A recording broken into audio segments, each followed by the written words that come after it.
reckon you should let sleeping dogs lie, but pay no attention to such cliches, because in the case of Square Enix and United Front Games' open world thriller Sleeping Dogs, there's very little time to take a quick nap.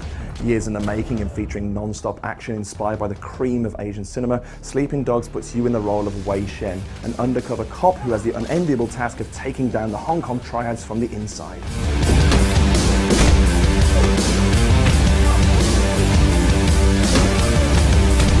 I'm here at Square Enix's London HQ, where some lucky members of their community have been invited to get some hands-on time with the game before anyone else.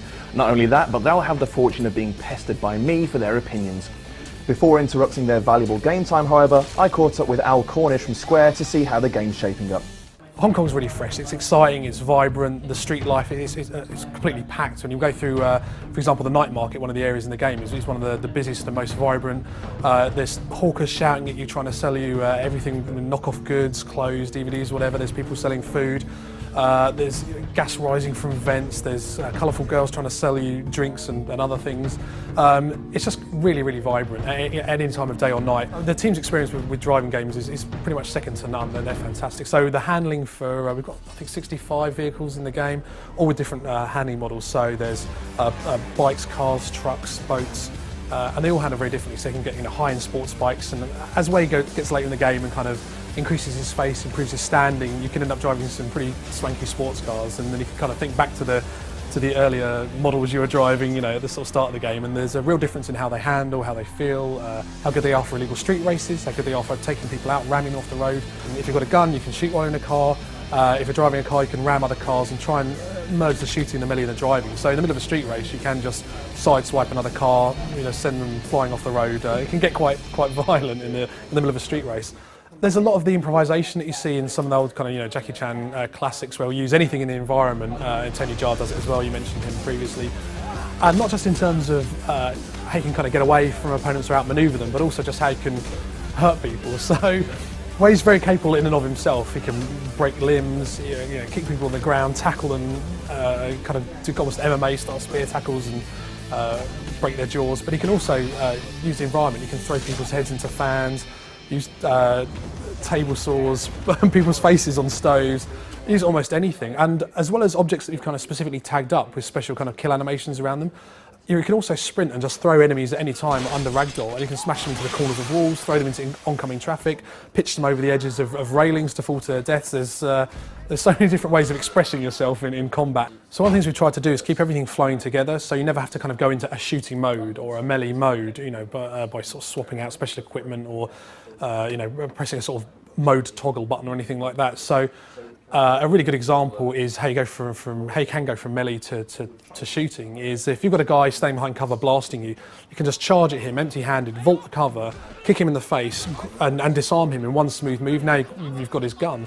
With that gun, obviously, you can take cover, you can blind fire from cover, aim fire from cover, you can vault over cover and go into a kind of slow-mo mode and get some really nice, slick action headshots. But you can also, if someone comes up behind you, you can turn around, pistol whip them, kick them. There are combos even while you've got weapons in your hands. So there's no break in the flow. It all flows together. Again, if you've run out of ammunition for that gun, toss it, vault over the next piece of cover. Smash the guy in the face with the empty rifle. Pick something else up.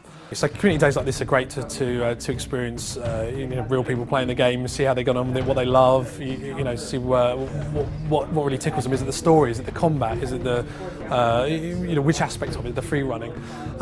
We've had kind of focus tests, hands-on throughout development, just to try and hone the mechanics, get them as tight as they can be, as fun as they can be. So this kind of caps it all off. To see at this stage, putting the kind of consumer demo in people's hands and seeing how they respond. So yeah, it's a great kind of end to the project, almost end.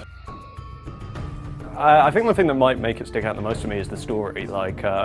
I think it's very rare that there's been a lot of attempts to kind of do the true crime story, but I think they might have kind of the winning formula. I really like the combat system. It's not like a traditional shooter as you'd expect from an open world game. They kind of tend to be together, but it's a free flow system similar to the Batman series.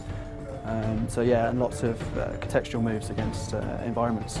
It offers a lot of different kinds of combat and driving and things, and it's got a really great world that it builds up. It's really colourful, which is cool, and it's just, yeah, it's got a real edge to it, which is really impressive, and that's what you want from the game. I think mostly the combat seems to have stuck out the most. It's quite free-flowing like Arkham City, but it's got these quite visceral finishing moves which kind of provide a nice closure to the fighting.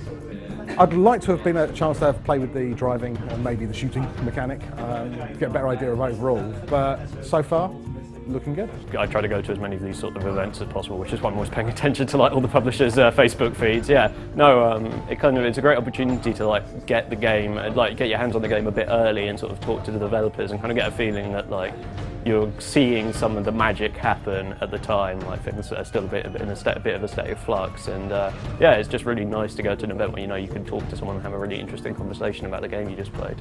Well, I actually found out about it through Twitter. Square Enix saying we've got an event, would you like to come, fill out this form and we'll see if we let you in. I was lucky enough to get the message saying yes. There's plenty more coming for the community. You can't go into too many specifics now, but the best way to keep in touch and see what's coming down the pipe is to like us on Facebook, follow us on Twitter, or go to sleepingdogs.net for more information, and then you won't miss out on anything that's coming.